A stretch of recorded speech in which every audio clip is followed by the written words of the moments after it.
आमची परिस्थिती लई वाईट आहे.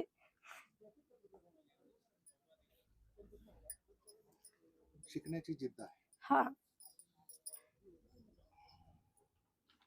मला वाटत आहे की ते खूप शिकावं, मोठी व्हावं, असं आमच्या लोकांना वाटत नाही. आमचे लोक म्हणतात पोरींना शिकू नका. नंदीबैल समाजातील सुवर्णाची सुवर्ण कामगिरी. झोपडीतून घडलेले यश. नंदीबैल समाजातील सुवर्णा शिष्यवृत्तीत जिल्ह्यात 11वी.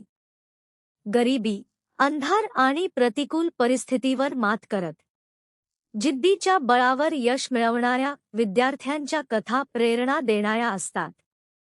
पुणे जिल्ह्याच्या आंबेगाव तालुक्याच्या चांडोली बुद्रुक येथील जिल्हा परिषद शाळेतील 4थीची विद्यार्थिनी सुवर्णा बबन आव्हाट हिने अशीच प्रेरणादायी कामगिरी केली आहे.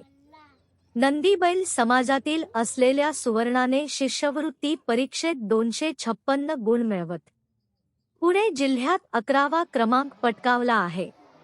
एवढेच नव्हे तर विविध राज्यस्तरीय स्पर्धा परीक्षांमध्ये तिने उल्लेखनीय यश मिळवत आपल्या गुणवत्तेची छाप पाडली आहे.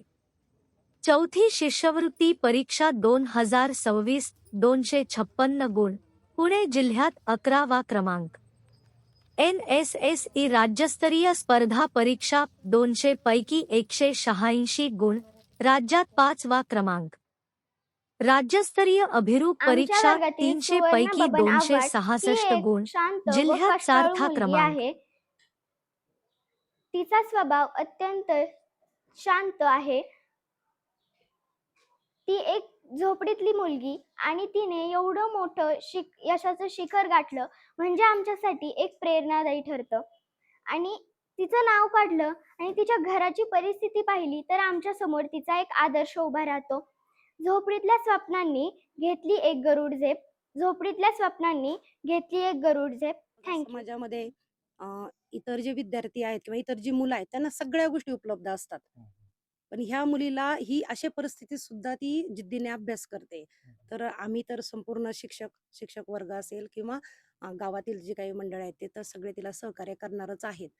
परंतु समाजाने, कारण हा आमच्यासाठी एक गौरवाचा क्षण आहे बघा की 4थी स्कॉलरशिप मध्ये विद्यार्थी मेरिट मध्ये येणं म्हणजे ही खूप अवघड गोष्ट असते आणि तिने ते जिद्दीने करून दाखवले.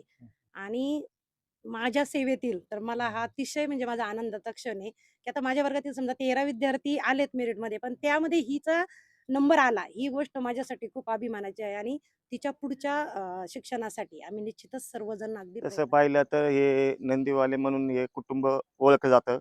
मला वाटतं 43-44 वर्षाला तुमच्या गावामध्ये वास्तव्य आहे. तसं पाहिलं तर सर तुम्ही आता बघितलेले चोपडी एरिया हा व तसं पाहिलं तर गरिबीशी झुंजून ही व्यक्ती आज ही मुलगी आज यशाच्या शिखरावर पोहोचलेली आहे. तसं पाहिलं तर यश काय असं अचानक भेटत नाही.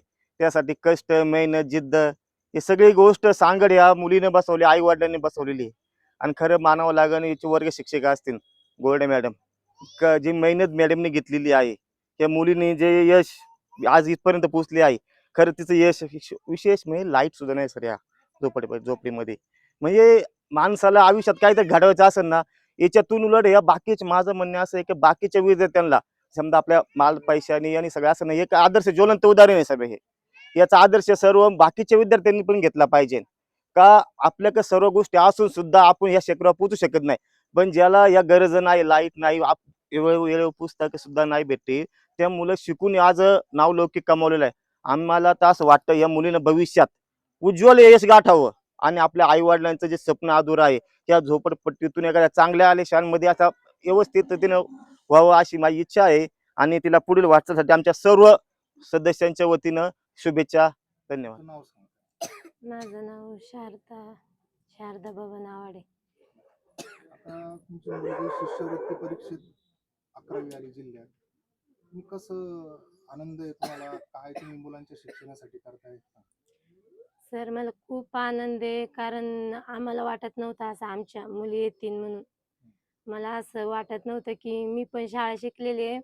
मला त्याच्यावरून कळालं की आता मला वाटत आहे की माझ्या मुली शिकावा माझ्यासारख्या असे, काम असं हे सगळं सहन नाही करावा माझ्या मुली. मला वाटते ना त्यांनी खूप खूप शिकावं, तिची इच्छा लई आहे. असं काही तिचा अभ्यास राहिला का ती रात्रीचं उठणार, 4 वाजता उठणार, कोणाला न डिस्टर्ब करता ती आपला अभ्यास करून परत झोपणार.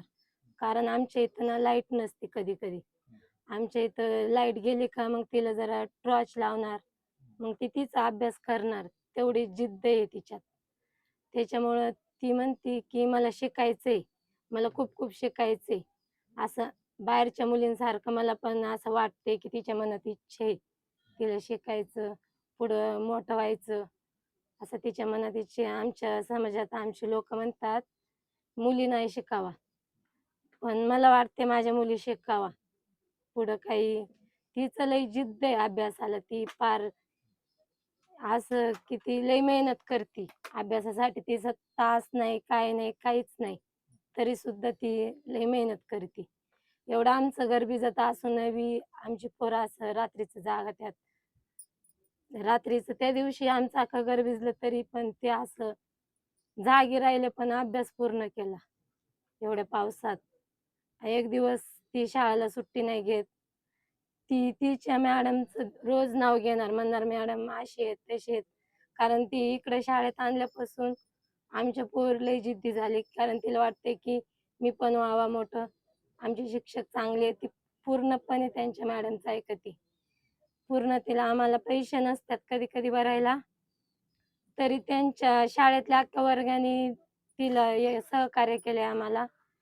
आमच्या मदतीसाठी आम्हाला पैसे नव्हते तेव्हा वर्गाची फी मॅडम, त्यांच्या मैत्रिणी, मित्र ते त्यांच्या आई-बापांनी भरलेले आहेत.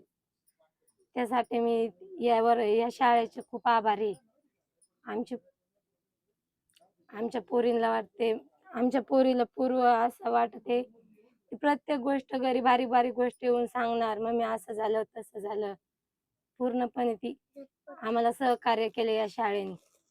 एक दिवस आमच्या पोरांना डबा नसतं तरी पण तिच्या वर्गातल्या मैत्रिणींनी डबा आणून दिलेले. पावसाच्या वेळेस आमच्या पोरीला 4 दिवस डबा नव्हता, तरी दिलेले.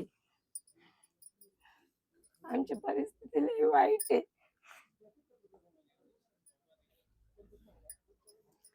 शिकण्याची जिद्द आहे. हां. मला वाटते की ती खूप शिकावं, मोठी व्हावं. असं आमच्या लोकांना वाटत नाही. आमचे लोकं म्हणतात, पोरींना शिकवू नका. पण मला माझ्या पोरींना शिकवायचंय.